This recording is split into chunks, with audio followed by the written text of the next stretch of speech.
Ever bitten into a hot pocket, burned your tongue and thought this is the worst thing that's ever happened to food? Yeah, sorry, history's here to prove you wrong. Because in the ancient world, eating dinner was a daily dice roll against death.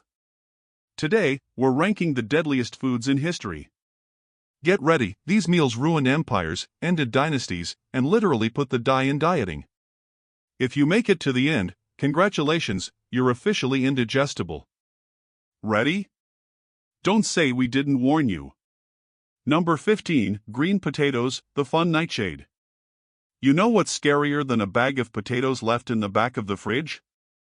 Potatoes left in the sun. Ancient Andean peasants, and unlucky medieval farmers, knew this all too well. Potatoes are nights. They look innocent when crispy and golden, hello, French fries, but let them get green? Surprise, you just made yourself a batch of solanine. Symptoms: nausea, burning, vomiting, hallucinations, death. If your ancestors survived, it's because they invented a trick: freeze potatoes overnight, stomp them flat, rinse them 20 times, dry, and maybe, just maybe, you won't spend the next week talking to dead relatives. Chances are, if you messed up, you'd be the main course for the local undertaker. Number 14, cassava, cyanide for everyone. Imagine a vegetable that feeds millions and comes with a built-in poison trap. That's cassava. South Americans and Africans made cassava their BFF, but the root comes loaded with cyanide. You have to grate, soak, press, ferment, dry, cook, pray. And if you skip one step? Cyanide city, population, U.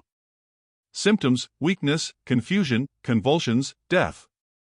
Also, your relatives are now arguing about whether they should stick to corn next year.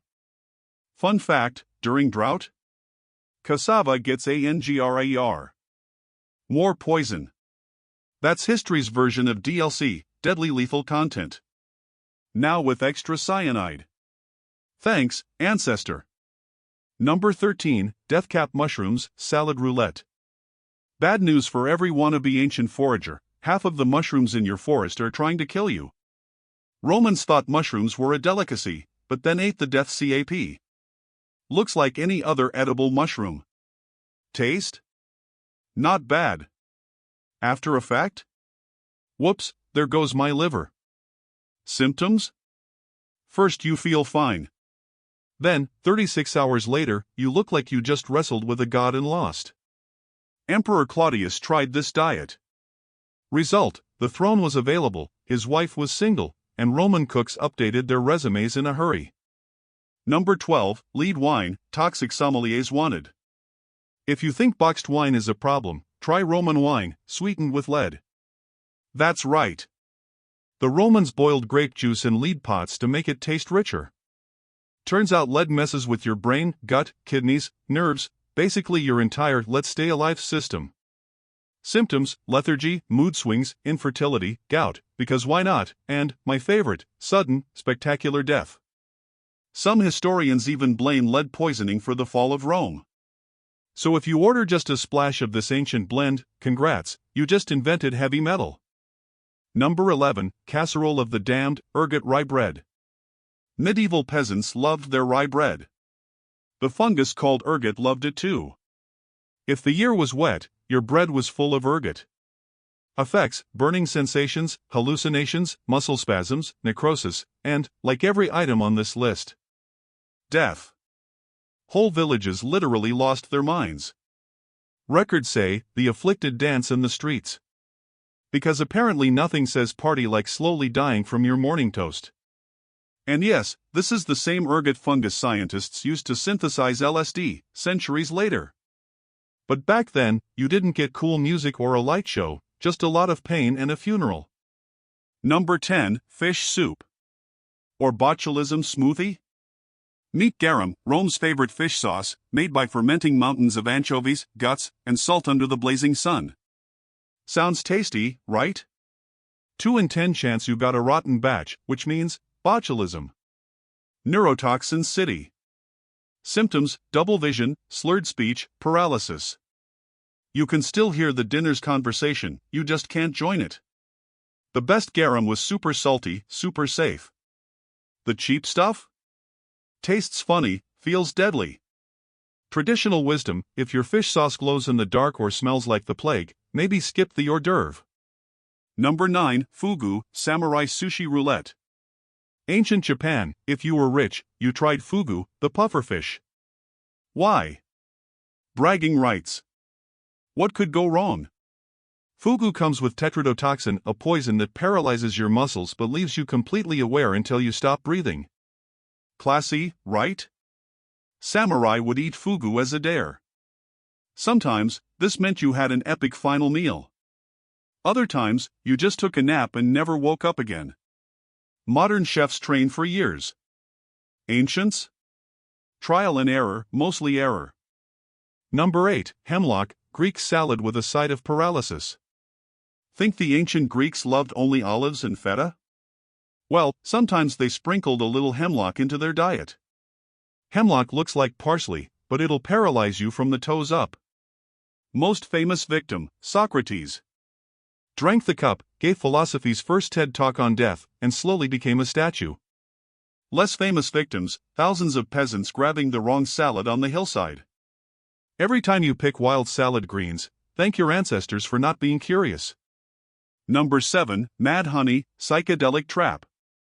Greeks marching past the Black Sea found some local honey. Don't mind if I do. Surprise, made from rhododendron flowers equals naturally full of granotoxin. Results: nausea, dizziness, insane hallucinations, maybe death. Xenophon wrote about an entire column of Greek soldiers getting wrecked by honey. Locals just shrugged, tourist mistake. Still, mad honey is a thing. You can try it today. Just make sure your doctor likes a challenge. Number 6. Very bad, laurel and bitter almond desserts. There's always that one guy at a feast who says, let's add these pretty berries or seeds to dessert. Cherry laurel leaves, apricot kernels, bitter almonds, all full of cyanogenic glycosides. Translation: eat enough and you're the after-dinner entertainment.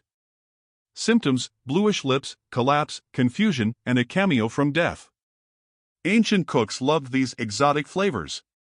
So did would-be assassins, accidentally or on purpose.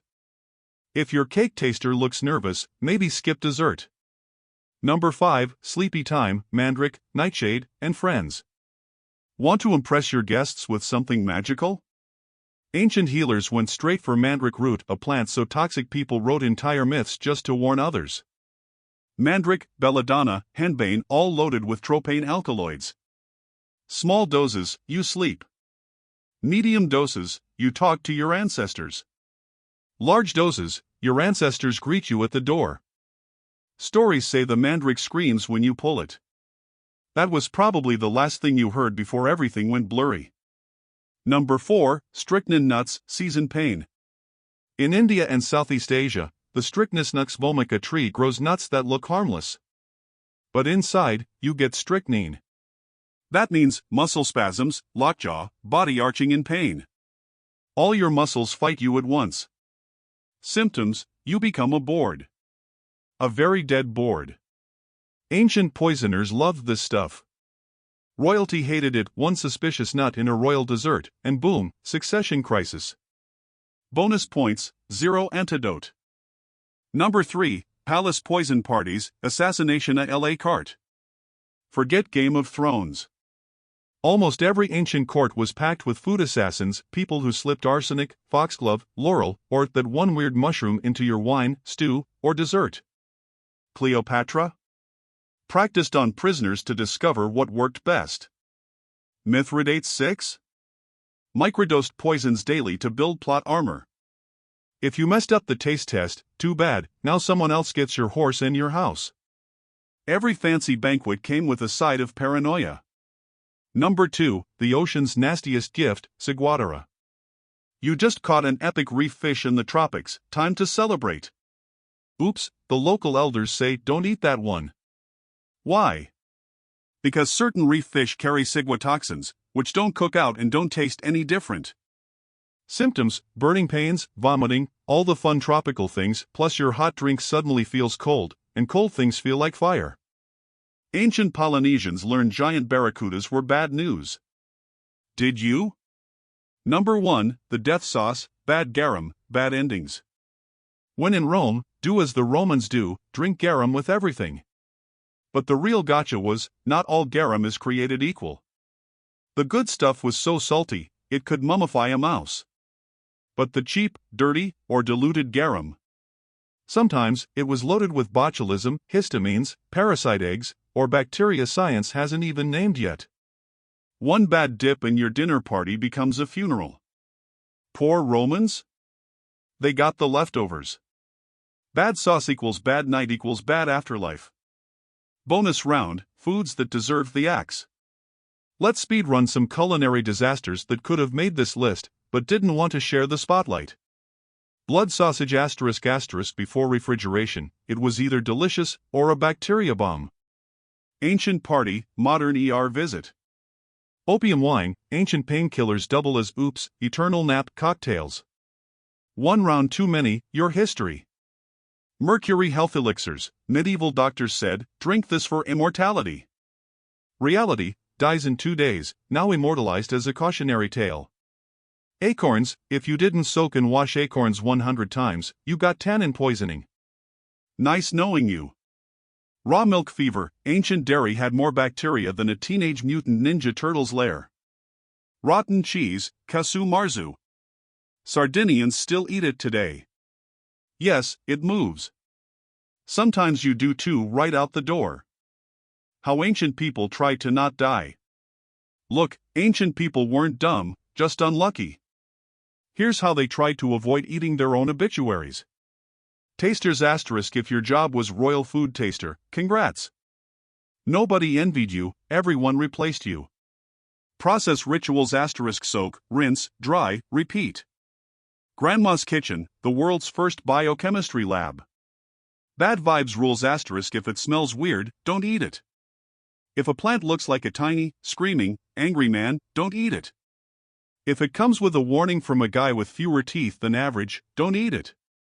Community memory, if Uncle Felix dropped dead after experimenting with new sauce, everyone remembered. For at least a week. Real mini stories. Claudius and the killer mushrooms ***, mushrooms, said Claudius. 5 hours later, Rome needed a new emperor and mushroom sales went down by 90%. The honey massacre, soldiers steal honey from bees. Soldiers hallucinate, throw up, can't march for days. Locals, didn't you read the sign? Moral, if local food comes with an asterisk, you're in the prologue of a tragedy. Dancing plague village, whole town eats tainted rye, catches hallucinations, and dances for days. Invitation, BYOB, bring your own burial shroud. Testing the banquet, Persian king says, bring my food taster. Taster says, not again, please. Guest dies, chef moves to another country. Why did ancient people risk it? Simple. Status stories, if I survive dinner, I must be chosen. Magic and religion, that plant will make me dream of the future. Spoiler, it won't. Desperation, it's poison or starvation. It worked for my grandma. Logic. Spoiler, grandma sometimes buried 3 husbands. Are we safer today? Mostly. But modern folks still eat weird stuff for clout. Raw milk TikTok challenge? Food poisoning viral video. Imported fugu? Just say no. But remember, food safety is mostly don't be stupid. If you can't identify the mushroom, put the fork down. OUTRO. So, after all that, which ancient meal would you risk for bragging rights? Fugu sushi? Mad honey? Or none, and you'll just microwave some instant noodles for safety? Let us know in the comments, what's the deadliest meal you'd dare to try, and which one you'd only serve to your worst enemy? Hit like, subscribe, and remember, in history, the real killer was rarely the sword. It was dinner. See you next time, if you live that long.